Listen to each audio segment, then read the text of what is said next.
नमस्कार विद्यार्थ्यांनो, आजच्या ऑनलाईन क्लासमध्ये तुम्हा सर्वांचं स्वागत आहे.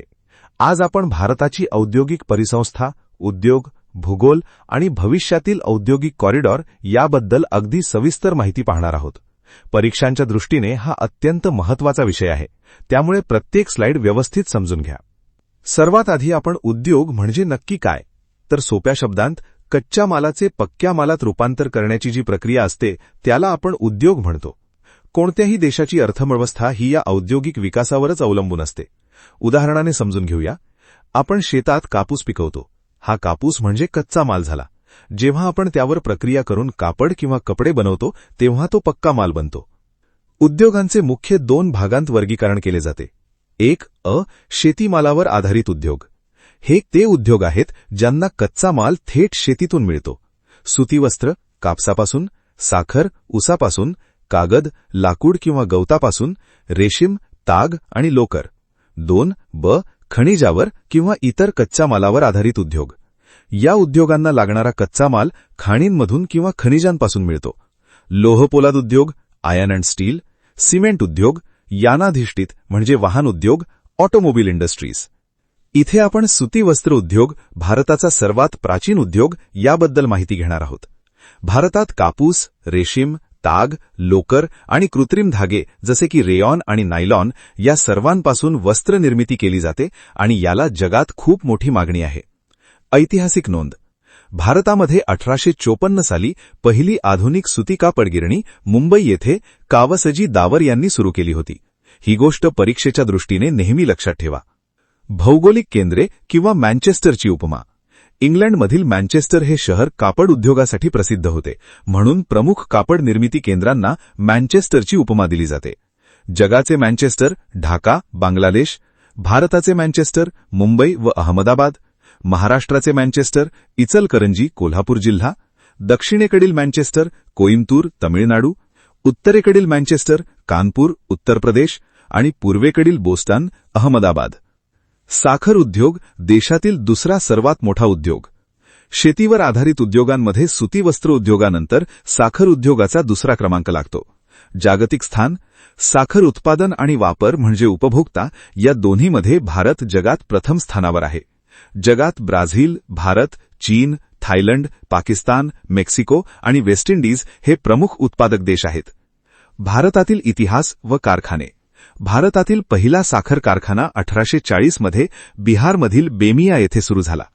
महाराष्ट्रातील पहिला सहकारी साखर कारखाना 1949 मध्ये अहमदनगर जिल्ह्यातील प्रवरानगर म्हणजे लोणी येथे विठ्ठलराव विखे पाटील यांनी सुरू केला. राज्यनिहाय माहिती. महाराष्ट्र साखरेच्या एकूण उत्पादनात आणि कारखान्यांच्या संख्येत देशात प्रथम क्रमांकावर आहे, 181 कारखाने. उत्तर प्रदेश ऊसाखालील सर्वाधिक क्षेत्र येथे आहे आणि कारखान्यांची संख्या 120 आहे. तमिळनाडू ऊसाचे दर हेक्टरी उत्पादन तमिळनाडूमध्ये सर्वाधिक होते. याशिवाय कर्नाटक म्हणजे 63 कारखाने आणि तमिळनाडू म्हणजे 20 कारखाने हे देखील महत्त्वाचे राज्य आहेत. आपण दोन महत्त्वाचे उद्योग एकत्र पाहणार आहोत. एक कागद आणि रेशीम उत्पादन. एक कागद उद्योग. सुरुवात. भारतातील पहिला कागद कारखाना 1832 मध्ये पश्चिम बंगालमधील सेरामपूर येथे सुरू झाला. विस्तार. देशात सर्वाधिक कागद कारखाने आपल्या महाराष्ट्रात आहेत. महत्त्वाची केंद्रे.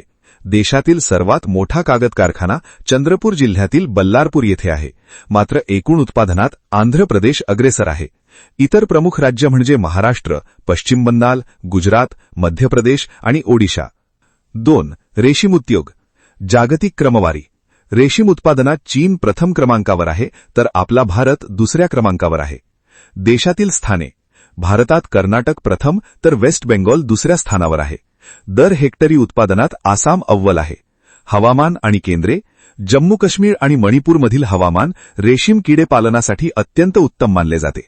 म्हैसूर हे रेशीम गिरणीसाठी खूप प्रसिद्ध केंद्र आहे. ताग आणि लोकर उद्योग समजून घेऊया. 1 ताग उद्योग, ज्यूट इंडस्ट्री. पहिली गिरणी 1855 मध्ये पश्चिम बंगालमधील रिश्रा म्हणजे कोलकाता येथे सुरू झाली. स्थानिक केंद्रीकरण. ताग उद्योगाचे सर्वाधिक केंद्रीकरण पश्चिम बंगालमधील हुगळी नदीच्या खोऱ्यात झाले आहे. जागतिक व्यापार. कच्च्या ताग उत्पादनात भारत अग्रेसर आहे तर निर्यातीत बांगलादेश पहिला क्रमांकावर आहे. उपयोग. तागापासून मुख्यतः दोऱ्या म्हणजे रस्सी, पोती, पिशव्या आणि ज्यूट कापड बनवले जाते. 2. लोकर उद्योग, वूल इंडस्ट्री. पहिली गिरणी 1876 मध्ये उत्तर प्रदेशातील कानपूर येथे सुरू झाली. केंद्रीकरण, मेंढ्यांची संख्या जास्त असल्यामुळे हा उद्योग प्रामुख्याने उत्तर भारतात केंद्रित झाला आहे. प्रमुख राज्य: पंजाब आणि हरियाणात 60% सूतगिरण्या आहेत. एकट्या पंजाबमध्ये 73% लोकर उत्पादन होते, 105 गिरण्या. महाराष्ट्रात 9 तर उत्तर प्रदेशात 14 गिरण्या आहेत. बाजारपेठ: राजस्थानमधील बिकानेर ही आशियातील सर्वात मोठी लोकरीची बाजारपेठ आहे. खनिजावर आधारित उद्योगांची आहे. लोह आणि पोलाद उद्योग, आयर्न अँड स्टील इंडस्ट्री. हा कोणत्याही देशाच्या औद्योगिकरणाचा पाया मानला जातो. इतिहास: 1870 मध्ये पहिला आधुनिक कारखाना झारिया कुल्ती म्हणजे पश्चिम बंगाल येथे स्थापित झाला. सार्वजनिक व खाजगी क्षेत्र: 1923 मध्ये पहिला सार्वजनिक क्षेत्रातील प्रकल्प Visvesvaraya iron and steel, Bhadravati, Karnataka येथे सुरू झाला. टिस्को, जमशेदपूर. जमशेदजी टाटा यांनी सुरू केलेली Tata iron and steel company ही खाजगी क्षेत्रातील भारतातील सर्वात मोठी लोह पोलाद कंपनी आहे. देशातील प्रमुख केंद्रे: नकाशात पाहिल्याप्रमाणे जमशेदपूर, बोकारो, रांची, भिलाई, दुर्गापूर, कुल्ती, राऊरकेला, सालेम, भद्रावती तसेच महाराष्ट्रातील मुंबई, ठाणे आणि चंद्रपूर ही मुख्य केंद्रे आहेत. आपण सिमेंट, पेट्रोकेमिकल आणि माहिती तंत्रज्ञान म्हणजे आयटी या आधुनिक उद्योगांची माहिती घेणार आहोत. 1. सिमेंट उद्योग. सुरुवात: 1904 मध्ये चेन्नई येथे साऊथ इंडिया इंडस्ट्रियल कंपनीने पहिली सुरुवात केली. त्यानंतर 1915 मध्ये कटनी म्हणजे मध्य प्रदेश येथे कारखाना सुरू झाला. जागतिक स्थान: चीननंतर भारत जगात दुसऱ्या क्रमांकाचा सिमेंट उत्पादक देश आहे. कारखाने: आंध्र प्रदेशात सर्वाधिक कारखाने आहेत. देशातील 210 प्रमुख प्लांट्सपैकी 77 कारखाने आंध्र प्रदेश, तमिळनाडू आणि राजस्थानमध्ये केंद्रित झाले आहेत. सार्वजनिक company: cement corporation of India म्हणजे सीसीआय ही 10 प्लांट असलेली सार्वजनिक क्षेत्रातील सर्वात मोठी कंपनी आहे. 2. आयटी आणि पेट्रोकेमिकल. महाराष्ट्र विशेष. माहिती तंत्रज्ञान: संगणक, दूरदर्शन, रेडिओ आणि इलेक्ट्रॉनिक सुटे भाग निर्मितीमध्ये महाराष्ट्रात मुंबई, पुणे, नागपूर, नाशिक आणि छत्रपती संभाजीनगर ही प्रमुख शहरे आघाडीवर आहेत. पेट्रोकेमिकल: खनिजांपासून रसायने बनवण्याचे प्रकल्प मुंबई, ठाणे, रायगड, पुणे आणि नाशिक येथे मोठ्या प्रमाणात आहेत. भारतातील प्रमुख स्वयंचलित वाहन उद्योग म्हणजे ऑटोमोबाईल इंडस्ट्री. वाहनांचे सुटे भाग आणि गाड्या निर्मितीची प्रमुख केंद्रे खालीलप्रमाणे आहेत. 1. टाटा मोटर्स लिमिटेड म्हणजे टेल्को, पुणे आणि Jamshedpur. 2. Bajaj auto limited, Chhatrapati Sambhajinagar, Pune, Pimpri. 3. Mahindra and Mahindra, Nashik. 4. Larsen and Toubro, Talegaon, Pune. 5. Fiat India व स्कोडा, रांजणगाव आणि चाकण, पुणे. 6. मारुती उद्योग, गुडगाव, हरियाणा. 7. टीव्हीएस व अशोक लेलंड, चेन्नई. 8. हिंदुस्थान मोटर्स, कोलकाता. महाराष्ट्रातील पुणे, पिंपरी चिंचवड आणि चाकण परिसराला ऑटोमोबाईल हब म्हणून ओळखले जाते, हे लक्षात ठेवा. यात महाराष्ट्रातील संशोधन संस्था भाग 1 विज्ञान आणि तंत्रज्ञान याची माहिती दिली आहे. स्पर्धा परीक्षेत यावर वारंवार प्रश्न विचारले जातात. Pune: NCL, national chemical laboratory, राष्ट्रीय रासायनिक प्रयोगशाळा. CWPRS, central water and power research station, Khadakwasla. NARI, national AIDS research institute, Bhosari. Mumbai आणि नागपूर: मुंबईमध्ये बॉम्बे टेक्सटाईल असोसिएशन आणि इंडियन इन्स्टिट्यूट ऑफ जिओमॅग्नेटिझम. नागपूरमध्ये नीरी म्हणजे national environmental engineering research institute, राष्ट्रीय पर्यावरण अभियांत्रिकी संशोधन संस्था. छत्रपती संभाजीनगर आणि नाशिक: वॉल्मी म्हणजे water and land management institute, Chhatrapati Sambhajinagar. MERI म्हणजे Maharashtra engineering research institute, Nashik. महाराष्ट्रातील संशोधन संस्था भाग 2 संरक्षण क्षेत्र, वैद्यकीय क्षेत्र आणि कला, शिक्षण व महामंडळे याबद्दल आहे. संरक्षण क्षेत्रातील संस्था: NDA, Rashtriya Dand Prabodhini, national defence academy, Khadakwasla, Pune. School of artillery, Deolali, Nashik. नौदल प्रशिक्षण केंद्रे: INS शिवाजी, लोणावळा, INS हामला, मालाड आणि INS राजेंद्र, मुंबई. वैद्यकीय संस्था: AFMC, armed forces medical college, Pune. कृत्रिम अवयव केंद्र, Wanowrie, Pune. Regional cancer centre, Mumbai. कला, शिक्षण आणि महामंडळे: Pune. FTII, film and television institute, Balbharati, Bharat Itihas Sanshodhan मंडळ, भांडारकर प्राच्य विद्या संशोधन मंदिर. नागपूर: राज्य खाण महामंडळ, राज्य हातमाग महामंडळ. Mumbai, BNHS, Bombay natural history society. आपल्या भविष्यावर आधारित आहे भारतातील औद्योगिक कॉरिडॉर, द फ्युचर आर्टरीज.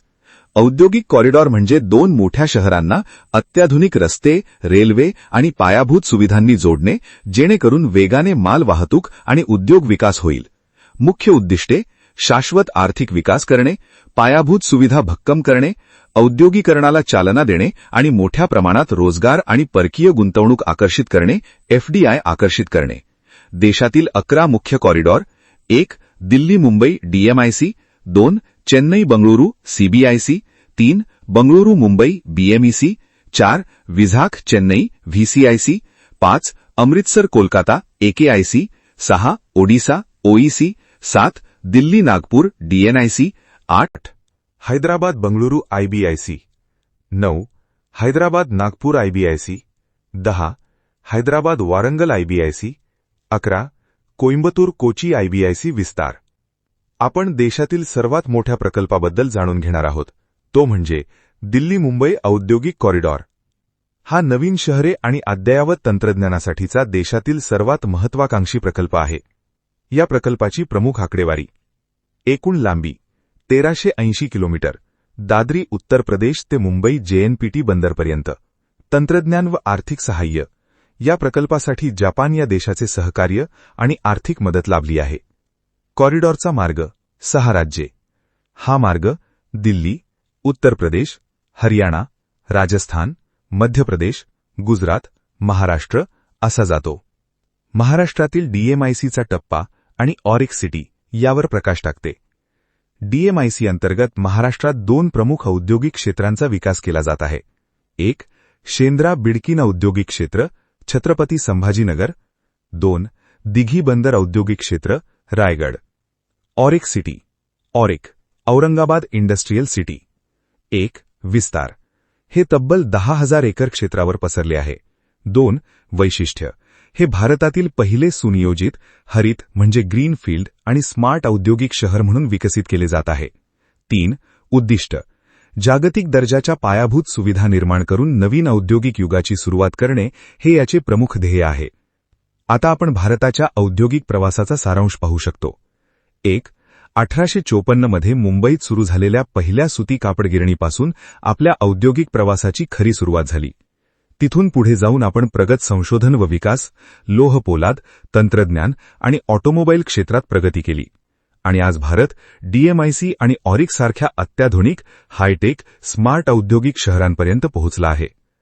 आपले नैसर्गिक संसाधने, प्रगत संशोधन आणि जागतिक तंत्रज्ञानाची सुरेख सांगड घालून भारत जगातील औद्योगिक परिसंस्थेत एक नवी महासत्ता बनण्याच्या दिशेने वेगाने वाटचाल करत आहे.